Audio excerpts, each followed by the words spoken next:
போராட வந்தது எங்களுக்காக கிடையாது, கட்சிக்காக கிடையாது, மக்களுக்காக போராட வந்திருக்கோம். ஜெயிச்சவங்களும் சரி தோத்தவங்களும் சரி சீமான பார்த்து ஏன் பயப்படுறீங்க? அடிச்சு உடைச்சு அதை சாவடிச்சதே எங்க பெரியப்பா தான், சீமான் பெரியப்பா தான். இந்த கட்சியில இருக்க தொண்டர்கள் கிட்ட இவன் இந்த 5 படத்துல இருக்காங்கல்ல, இவங்கெல்லாம் யாருன்னு கேட்டாலே அவனுக்கு தெரியல. அப்புறம் அவன் அம்பேத்கரை பத்தி எப்படி தெரிஞ்சுப்பான்? அவர் பண்ண அரசியல் அமைப்பு சட்டத்தை பத்தி எப்படி தெரிஞ்சுப்பான்? அவருக்காக எப்படி போராடுவான்? ஆட்சி இல்லாம எதெல்லாம் சீரமைக்க முடியும், யாருக்கு எதெல்லாம் தெளிவுபடுத்த முடியும்ன்றத ஓப்பனா எல்லாருக்கும் சொல்லி கொடுத்துட்டு இருக்காங்க. பிஜேபியால வரவே முடியல.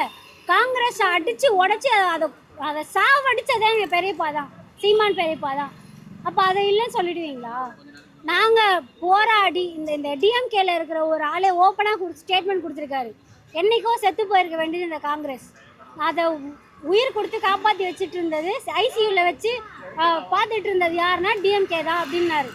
அப்போது சீமான் கட்சி இத்தனை வருஷமாக சும்மா இருக்குன்னா, அப்போ சும்மா அந்த கட்சி எப்படி ஒரு அந்த கையை எப்படி உடச்சிருக்க முடியும்? சும்மா இருந்தோன்னு எப்படி சொல்ல முடியும்?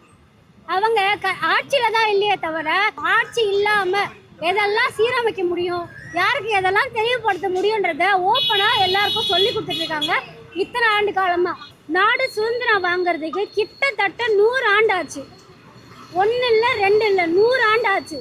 அப்போ போராட்ட காலத்தில் இருந்தவங்க 10 வருஷம் போராடிட்டோம், 20 வருஷம் போராடிட்டோம் அப்படின்னு சொல்லி பாதியில விட்டு போயிருந்தா இன்னைக்கு இந்த இந்தியாவோட நிலைமை என்ன? ஜெயிச்சவங்களும் சரி தோத்தவங்களும் சரி சீமான பார்த்து ஏன் பயப்படுறீங்க? நாங்க போராட வந்தது எங்களுக்காக கிடையாது, கட்சிக்காக கிடையாது, மக்களுக்காக போராட வந்திருக்கோம். அப்போ நாங்க மக்களுக்காக நின்று போராடிட்டு தான் இருப்போம். இப்ப எம்ஜிஆர் இருக்காரு இல்லையா, அவர் என்ன பண்ணாரு? திமுகல ஃபர்ஸ்ட் இருந்தாரு.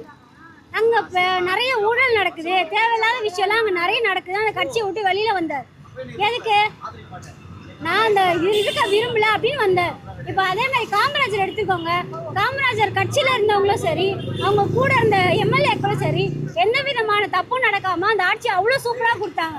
எப்படி முடிஞ்சது? அந்த ஆட்சியை தான் இவர் கொடுக்கணும்னு நினைக்கிறாரு. அதை புரிஞ்சுக்கோங்க. இந்த கட்சியில இருக்க தொண்டர்கள் கிட்ட இவன் இந்த 5 படத்துல இருக்காங்கல்ல, இவங்கெல்லாம் யாருன்னு கேட்டாலே அவனுக்கு தெரியல. அப்புறம் அவன் அம்பேத்கரை பத்தி எப்படி தெரிஞ்சுப்பான்? அவர் பண்ண அரசியல் அமைப்பு சட்டத்தை பத்தி எப்படி தெரிஞ்சுப்பான்? அவருக்காக எப்படி போராடுவான்? புரியுதா உங்களுக்கு? அப்போ இந்த அவர் மேல எவ்வளவு நாளைக்கு நீங்க லேபிள் குத்த முடியும்? அப்படிதான் பாக்குறாங்க இவங்க. அந்த அம்பேத்கரோட சிலையை வச்சா அங்க கிடைக்கிற ஜாதி ஓட்டு இவருக்கு வராம போயிடும். அது ஒரு முக்கியமான காரணம் அந்த ஆளுக்கு தெரியுது. அதனால அங்க வைக்க விட மாட்டாரு.